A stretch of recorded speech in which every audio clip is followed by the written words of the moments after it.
So today I'm going to be walking us through the topic that I know got everyone out of bed this morning, which is maximizing your marketing revenue with attribution reporting. Woo! Love attribution reporting, yes. All right, so a little bit about me before we get started. Again, my name is Erin Cavender-Sharma. I'm the digital marketing strategist here at CauseMic. And over the years, I've had the opportunity to market for-profits and nonprofits. And one common denominator that I can tell you in having a truly rock-solid marketing strategy, regardless of your sector, is reliance on reporting and research. Because if you don't know where you've been, how in the world do you know where you're going to go, and more importantly, how you're actually going to get there? So over the next hour, we are going to be working on building kind of that backward-facing roadmap so that you can make more informed decisions as you are building your marketing strategy. During our time together, we're going to first cover the top attribution models for tracking revenue in HubSpot. So this is specifically tailored for marketing questions that you might be asking as a nonprofit. Then we're actually going to walk through the steps of building an attribution report in HubSpot. So thank you, HubSpot team, for making it so easy. It's going to be quick.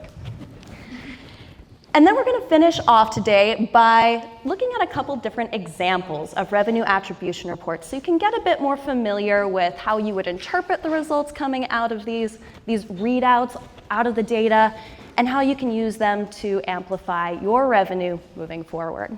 Sound good? Okay, great, awesome. So now you know a little bit about me. I would like to know a little bit about you. So how many folks here in the room are currently using revenue attribution reports with your organization today? Great. It's cheating, Katya. Okay, so we have a few folks. How many folks here have maybe seen these reports in the past, even if you're not using them today? Okay, a few more. No shame. No shade. How many folks here have either never heard the term revenue attribution modeling or you have never seen one of these reports? And that's totally fine too. Okay, that's all right. We have a really mixed room, which is great. And if you are not familiar with revenue attribution modeling, no worries. We are going to start off with the very basics of what exactly it is, what it's not, and how we can use it to make decisions. So at its very most basic level, revenue attribution modeling is just the process of assigning credit to each interaction that a donor has with your organization along their path to give. And the way that we assign credit is through interactions. And what those interactions may look like are very different depending on what your marketing and fundraising strategy might be. So some examples of interactions might be those really nice digital moments of interaction that are captured in HubSpot. So things like clicks, page views, form submissions, event registrations. The list really goes on and on. But it's also worth calling out that you can assign credit to offline events. So things like your fundraising gala or meetings with a major donor, or a major gift officer. However, the linchpin is that it must be tracked in HubSpot for it to appear in a HubSpot revenue attribution report, which makes sense. The other thing I want to call out here is that credit in this instance is expressed in terms of dollars. So let's say that a donor engages with your organization 3 times and then they make a donation of $100. Depending on which attribution model you are using, and attribution models are really just the templates by which we assign credit to each interaction, maybe that first interaction is credited with 50% or $50 of that donation. Maybe the second is attributed with 30% or $30, and the third is 20% or $20. When you pull your attribution report, you are going to see it expressed as $50, $30, $20. Make sense? The reason that we like to look at marketing performance this way is that revenue attribution can help tell us a lot about our donors' behaviors. It can help us answer some very specific questions about how they are engaging with us as organizations. So it can help identify which activities, meaning channels or assets, or marketing approaches are actually propelling them to donate. Which ones are inspiring them, engaging them, and ultimately making them more willing to give? But as exciting as revenue attribution models are, there are some things that they are not. Just like any reporting framework, attribution models are a tool in your reporting toolbox. They are not a silver bullet, and they do have some blind spots that you should be aware of as you are starting to pull these reports. The biggest item being that attribution reports, by definition, are tied to interactions that are tracked in HubSpot. So brand exposures that aren't tied to specific interactions, so for instance, someone scrolling past an organic social ad but not actually engaging with the post, might not show up in that report because it isn't tied to a specific interaction. There are also interaction types not captured in HubSpot. I'll use the example of someone maybe attending a volunteer event that's not currently being captured in the system, or someone seeing a billboard with your message on it. As far as the attribution models are concerned, those never happened.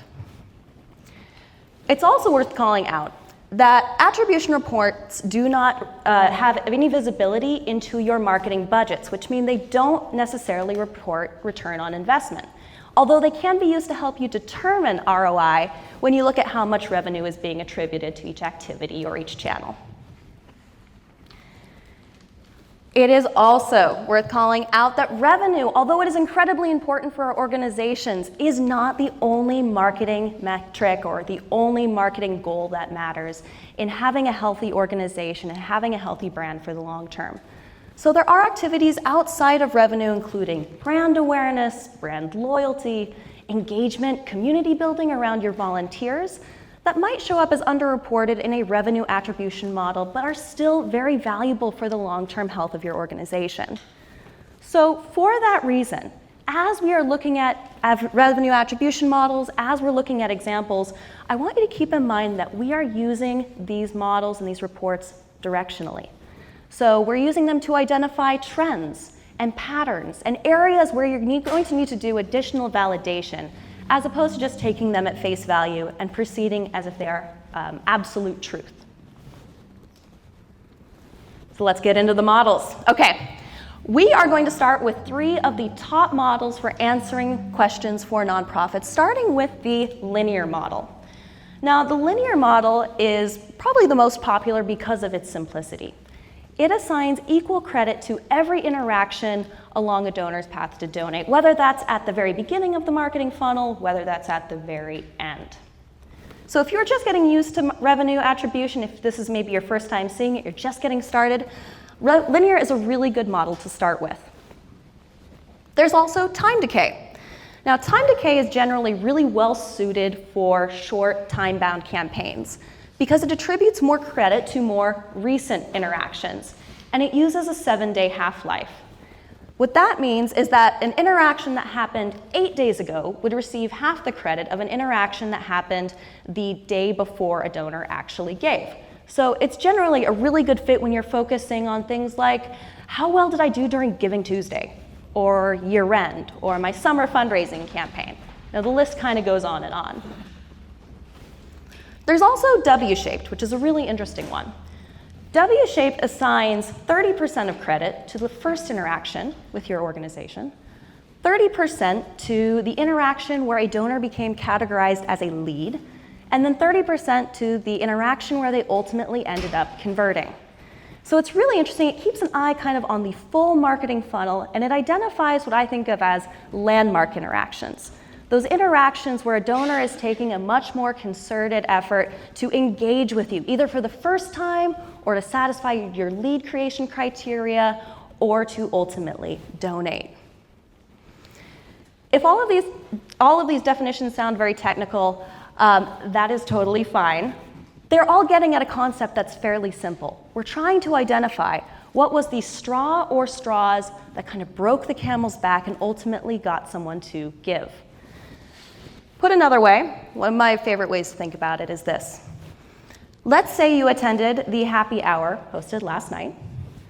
You enjoyed 6 beverages throughout the course of the evening. Sometimes you don't make great life choices. You didn't eat any food, you didn't drink any water, and you went to bed. You didn't wake up feeling great this morning. The credit for your headache, upset stomach, according to the linear model, could be attributed equally across each drink that you consumed last night. Each one is equally responsible for the hangover you are suffering through at this moment. The time decay model, however, stacks that credit a little differently. The first few drinks actually had relatively little to do with your hangover. It was really the last two, those last 2 glasses of wine that got you in the end. And according to the W-shaped model, you might think of this as the blame really lies with the drink that maybe got you in the door, the one where you took out a tab, and then the one where you ultimately called it a night. But just because these are some of the most common attribution models doesn't mean they are the only ones available in HubSpot. So we're going to cover 3 more, the first of which is first touch attribution. Now, first touch attribution attributes 100% of credit for that donor's donation to the first interaction along their journey. So according to our little metaphor here, you had 1 beverage throughout the entire course of the night. It was the very beginning of the evening, and boy, was it a doozy. On the flip side, last touch attribution attributes 100% of credit to the conversion interaction, where someone ultimately ended up donating. So again, you had 1 beverage, this time at the end of the night, it was that last glass of wine. And finally, U-shaped. U-shaped is another one that's very interesting. It assigns 40% of credit to that first interaction and 40% of credit to the interaction where someone became categorized as a lead. And any remaining credit, that last 20%, is attributed across the interactions that may have come in the middle. So this is generally a great model to use when you're focusing on upper funnel activities and identifying where potential leads are coming from, who you might want to connect with and cultivate and ultimately convert in a later campaign. But again, it's not great for looking at the full funnel because it doesn't really have eyes on those final conversion interactions toward the end of the evening. Now, these are 6 of the 9 attribution models that are available in HubSpot. But even with these 6, it's often kind of difficult to differentiate when you should be using each one. So how do I know which attribution model I should be using? The answer is really that it just depends on the marketing question that you're trying to answer. So we're going to start looking at some of the different marketing questions associated with each model and kind of explore how each one can help answer those questions. Again, we're going to start with linear, which, as a reminder, equal credit assigned throughout each interaction. Because this model does have eyes on the full funnel, but it doesn't really differentiate between when an interaction was at the top of the funnel, middle, or bottom, it's really great for evaluating more holistic marketing questions like, what channels are my donors engaging with before they donate? Or how well is my combination of marketing channels or assets driving revenue overall? What activities are doing best at driving overall donor engagement? All important questions, all very high-level marketing questions. Similarly, time decay, as we mentioned before, is really well suited for answering questions related to time-bound campaigns, like which channels or activities are most impactful for driving donations during Giving Tuesday, year-end, my summer fundraising appeal. Which combination of campaign assets was most effective at priming my donors to give? Again, the emphasis here is on individual campaigns. And for W-Shape, because it does have eyes on all stages of the marketing funnel, it's really well suited for answering questions like, how well are my upper and my middle funnel activities working together to engage people who ultimately became donors? Or put another way, what kinds of messages are best equipped to get my donors to engage more deeply, to really inspire those landmark engagements? First touch attribution is generally really well suited for answering upper funnel questions because it does focus so heavily on that first interaction. So if you are saying, help, I need new donors, a first touch attribution model is generally going to be a good place for you to look for some ideas. It also is great for answering the question of where are donors first engaging with my organization? How are folks finding out about us? How are they ultimately becoming aware of us to the point where they are ready to make a first engagement? On the other hand, last touch attribution is really great for answering questions like, how are my donors actually giving? What is that final engagement that gets them over the finish line? Or what activities at the very, very bottom of my funnel are performing best at converting my engaged leads. Again, it is getting them over the finish line. And I mentioned this before, but U-shaped, because it does focus on between the first interaction and the lead creation interaction, is really great when you're answering the questions of where should I be activating, what should I be doing if I want to get engaged leads now and I want to cultivate them and then ultimately convert them in a later campaign. And I have just thrown quite a bit at you. So we're going to take a step back for a moment. We're going to do a quick check for understanding. So I now know everyone is familiar with Slido. So we're going to do a quick quiz. I'm going to ask 3 questions, and we are going to have some winners. So please participate for your chance to win one of 3 phenomenal CauseMic ball caps. I won't throw it at you because I would hurt someone if you've ever seen a swimmer throw anything. Okay. We have 20 seconds to answer the question, which attribution model would you use to solve? How well is the combination of my channels driving revenue overall?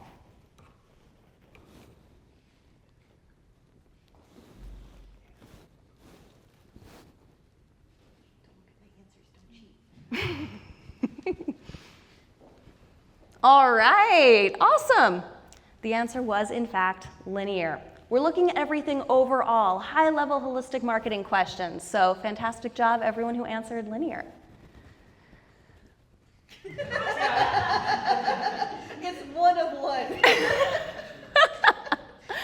Okay, is this Eliza?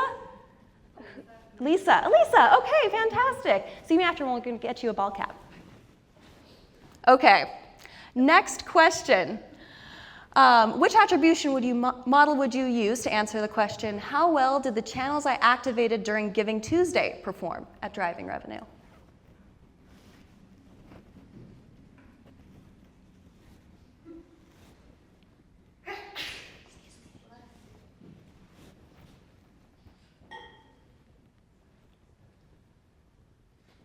Woo! Yeah, way to go, Team Time Decay. You are correct. We did give a few hints to this one because we mentioned Giving Tuesday a few times. So great job. Yes, time decay is really well suited for evaluating the performance of time-bound campaigns, especially things like Giving Tuesday where we're building up to a specific moment in time that's really well known.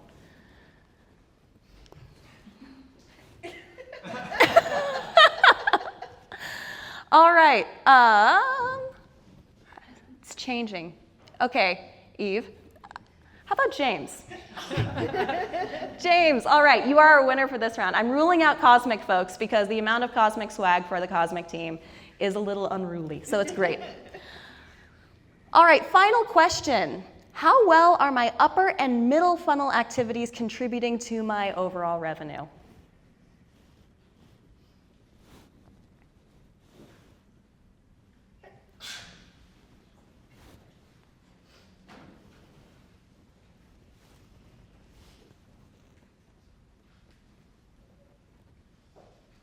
All right, so this one is a little bit harder. So the answer is W-shaped because W-shaped does have eyes on everything happening at the upper and middle levels because it's looking at first interaction as well as the lead creation interaction. If anyone did answer U-shaped, I'm afraid it got bumped off the slide here. But the reason we wouldn't be using U-shaped in this instance is because U-shaped stops measuring the interactions once someone is categorized as a lead.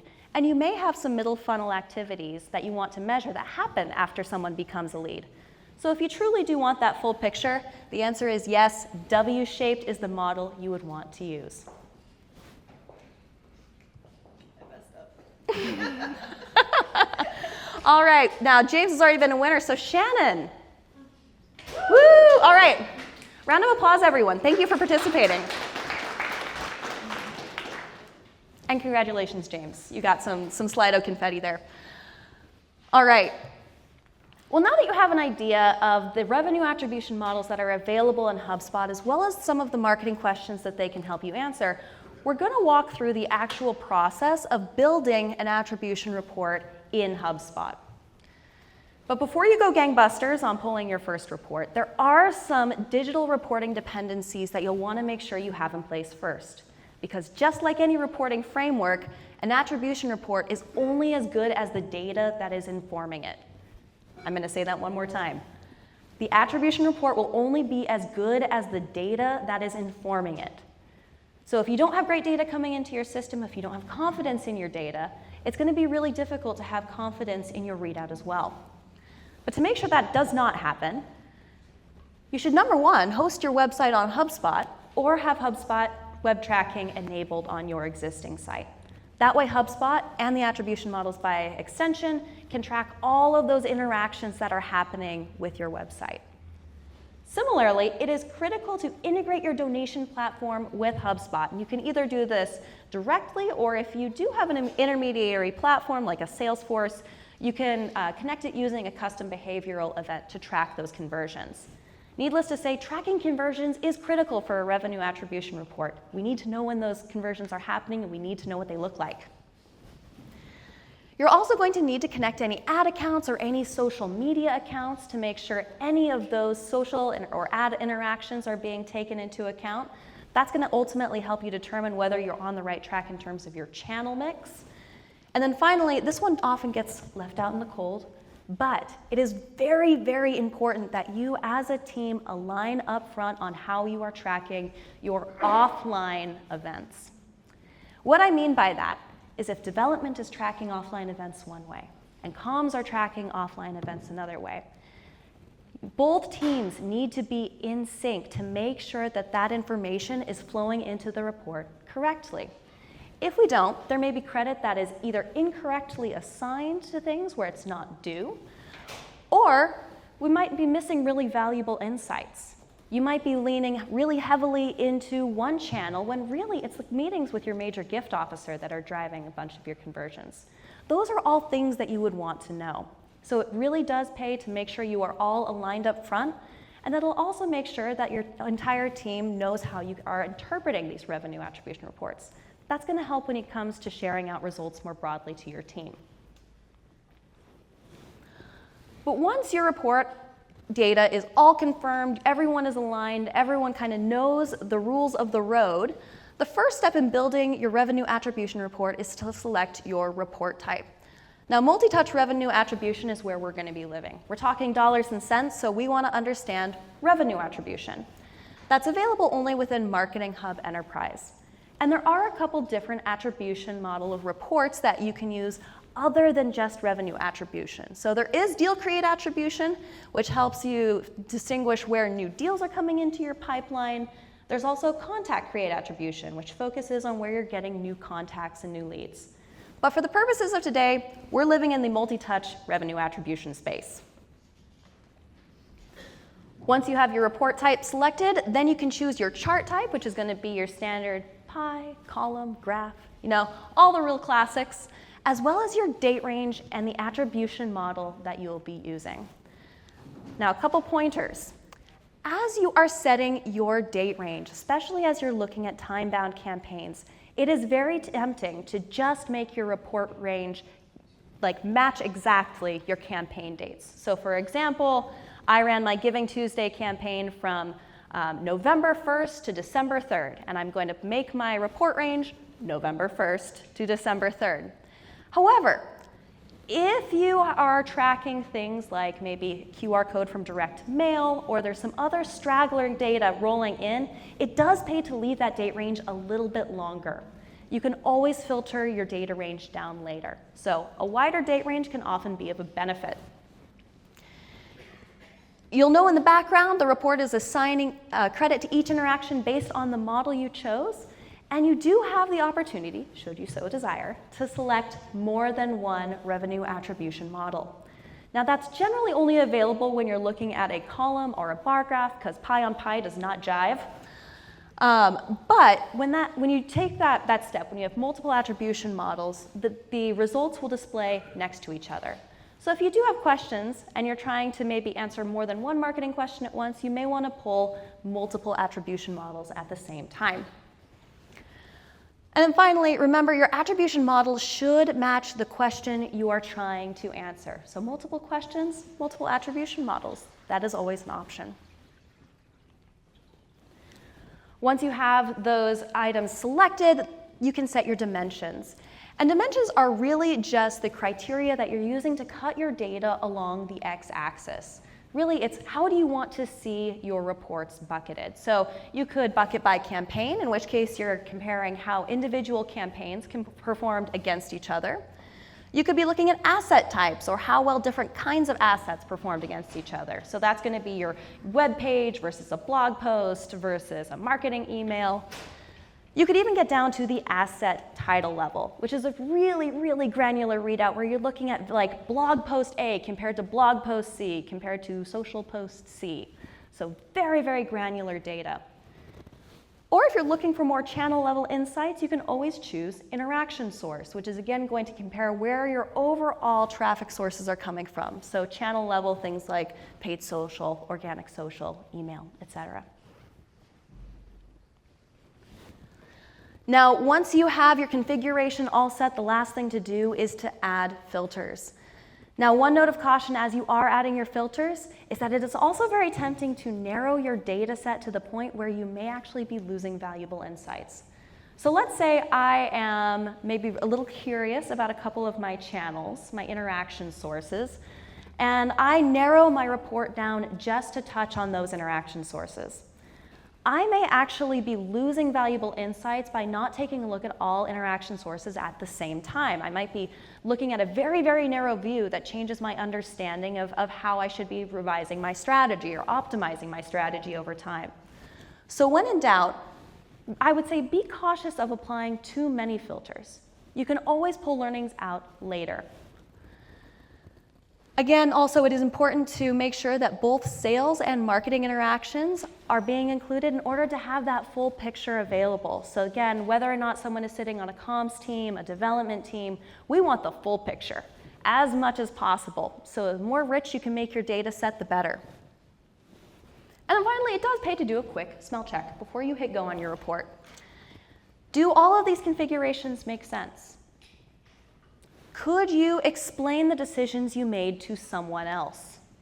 That is really an important one. If you don't fully understand why you selected your attribution model, if you don't understand why you have your data filtered the way you do, then no one else is going to either. So it might seem a little,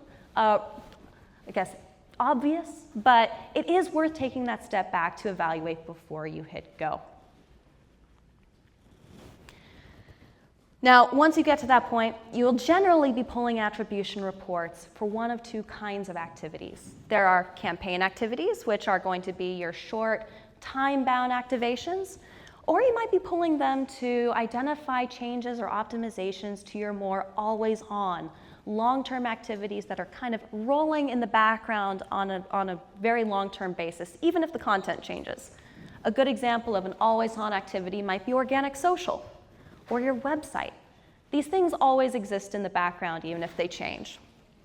So we're going to look at an example report from each one. And we're going to start with a campaign example. Okay, so we're going to walk through this one together. Let's say I am a fundraiser who is trying to determine which channels to activate during my summer fundraising campaign. Now, we've never done a summer fundraising campaign before, so the best data source, the most comparable campaign I can look to try and identify learnings are what we did during Giving Tuesday this last year.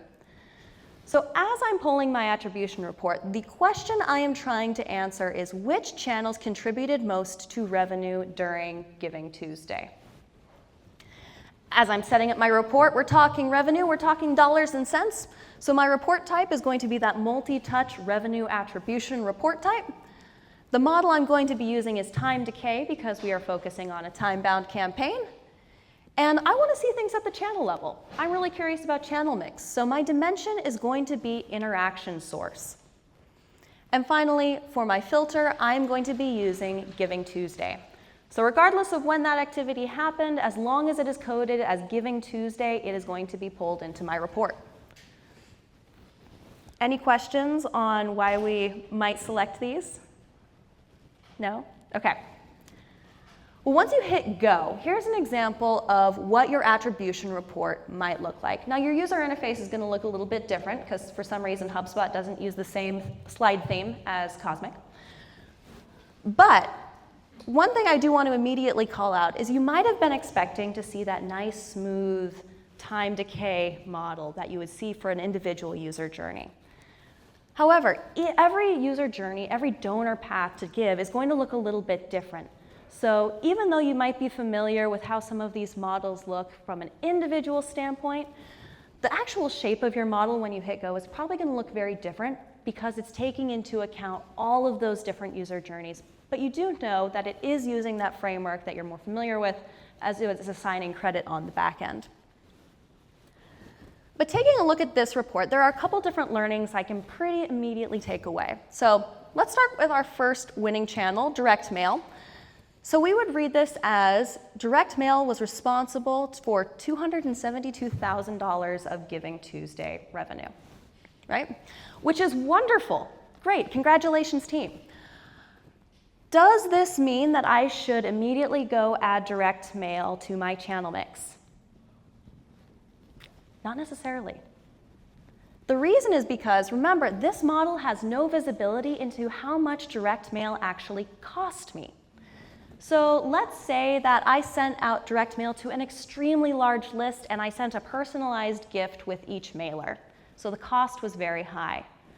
The return on investment might have actually been much lower, so that's something I'm going to need to evaluate before I go ahead and add it to my summer fundraising campaign.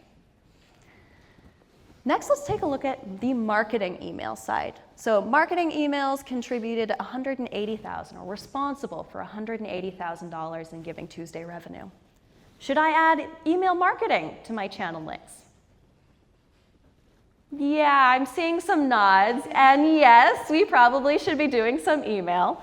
Obviously, ROI is less of an issue when you're evaluating things like email that are owned channels. However, this might be a flag that you want to take a look more deeply at your email performance to understand exactly which emails were most effective at driving that revenue.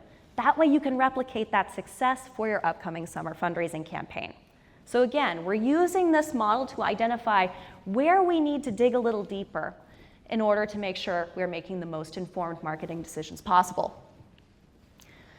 Now let's talk paid search. So paid search was the most effective of our paid digital channels. So it returned $56,000 according to our model.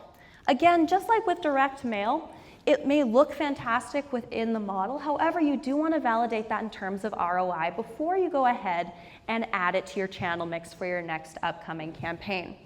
And paid social is very much in that same space. However, I would say that if you have comparable ROI across multiple channels, however, others are proving to be more effective, you may actually want to explore shifting some of that spend, maybe from paid social into paid search, knowing that it is more effective for this more time-bound campaign. Now, where might I want to shift away from? You're probably looking directly at organic social.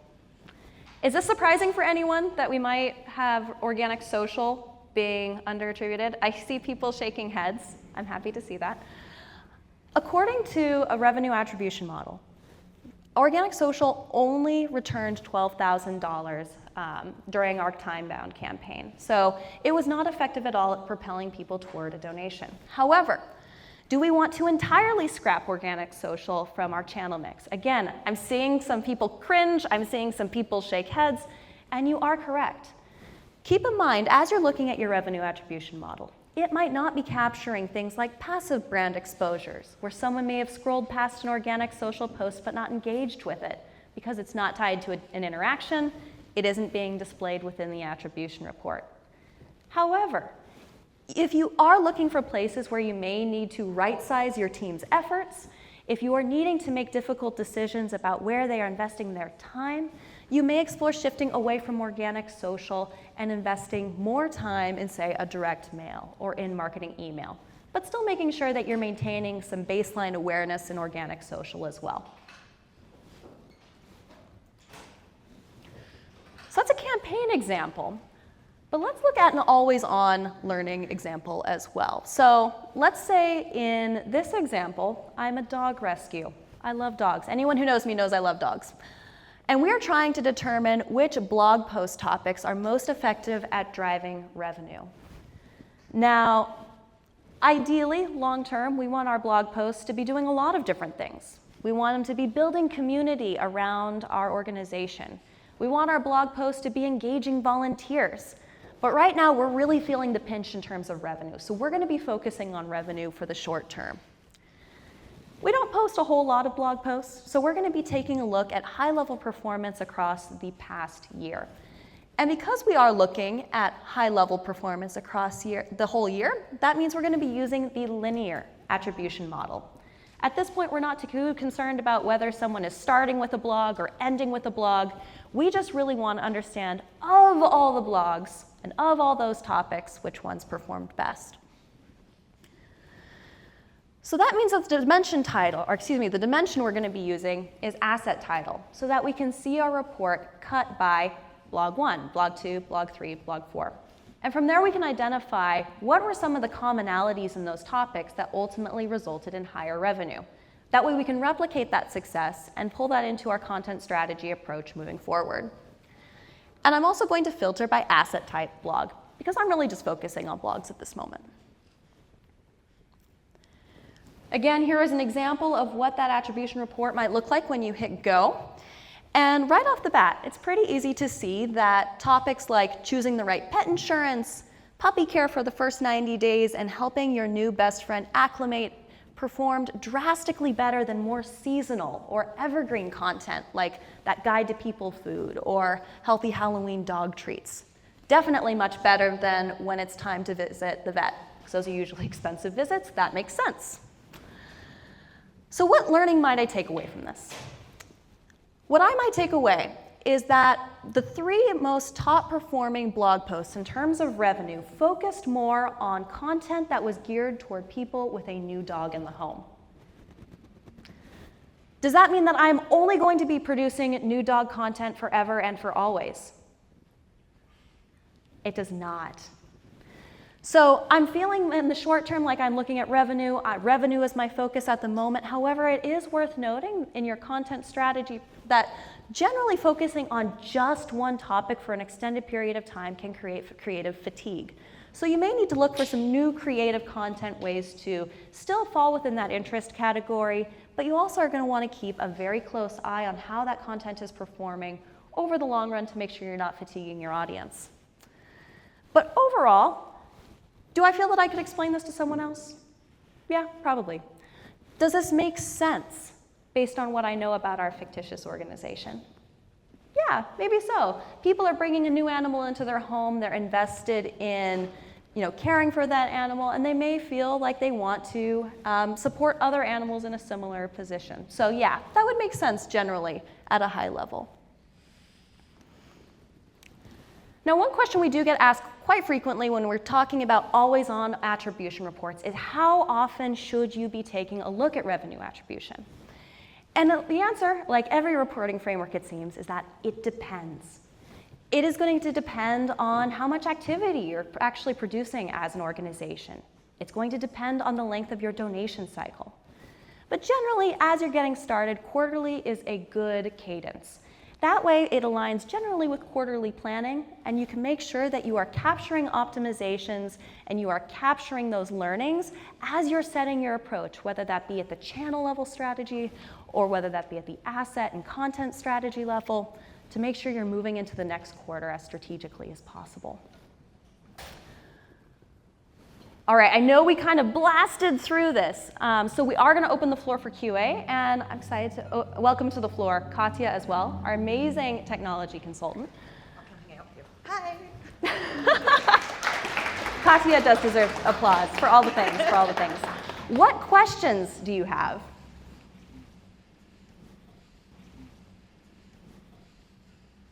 That's a really good question. Yeah, I would say it's always going to depend on the volume of traffic and the volume of events you're recording. So one organization that is smaller, that doesn't have a lot of traffic coming to their website, they're not recording a lot of those attribution events, it's going to take a lot longer. It might need to be a year or 2 years before they have enough data to not just be or to be looking for information of statistical significance, right? Mm-hmm. 5 people doing something is not a trend, but 500 or 5,000 might be. Mm-hmm. So I would say it's kind of as Erin said earlier, it depends on your organization. So I would say looking at your traffic sources, looking at how many people are coming to your website and donating on a regular basis, and evaluating, like, using, you can use online, like, statistical probability models to say, like, is this of statistical significance yet? So the timeline is going to really, really vary. Mm-hmm.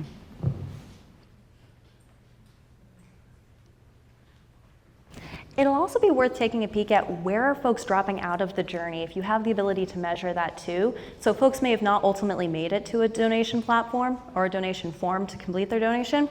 Where did they stop? And that might be the indicator of this was not the 1-2 punch that did it for them. Yeah.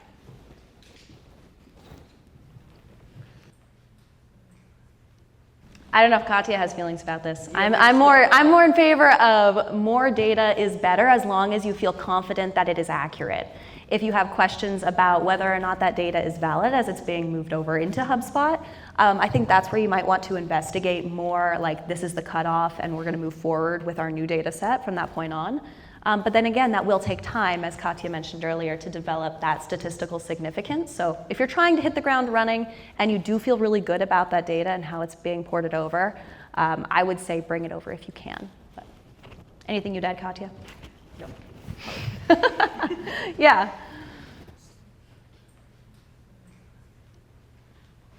I believe that's where some of the filtering in the report setup comes in, of being able to say, okay, I want to exclude these specific interaction types, or even down to these specific asset titles. Like, we know that we featured these 4 blogs, and so we want to strip those out, or we want to strip out marketing interactions from this and see what the, like, more organic performance of those blogs were. Mm-hmm. So you would be looking at content types across all touch points, correct? Whether that's a blog, whether that's a marketing email. Okay, gotcha. I'm thinking through how that would be set up.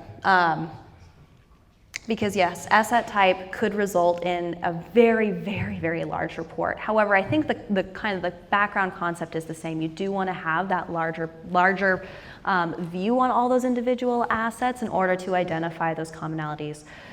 Katya, from a filtering standpoint, filtering criteria standpoint. Yeah, this is where, like, the campaign filtering might come in. Mm-hmm. So if you are able to kind of narrow down to specific campaigns, you can, I'm sure you can associate emails and social posts and things like that to campaigns in HubSpot. So that might be able to kind of focus it a little bit. Maybe you have one impact area that you want to see what's resonating within that impact area. We've also seen reports happen where we are looking at every single email that was sent over a 3-month period, and just, again, trying to identify those trends and patterns. So, okay, of the 45 emails that were sent, these were the top performing. What is similar about those emails? What content do they have in them? Were they sent to the same audience? If yes, okay, then we can start to look at what was the content that was actually sent, and is that a trend that we want to then take that, run with it, test it, see how it performs, and see if that's if that is the commonality between those things. Yeah. I think it also might be worth taking a look at, like, just specifically your email reporting, even outside of the revenue attribution report, to validate some of the things you're seeing within the report. Again, it's almost like adding just one more data point to either suggest that you need to look more deeply into a specific category, or to maybe support some of the hypotheses you might already have about what content is performing really well. So in that instance, it might be a really good data point to explore outside of the attribution report as well.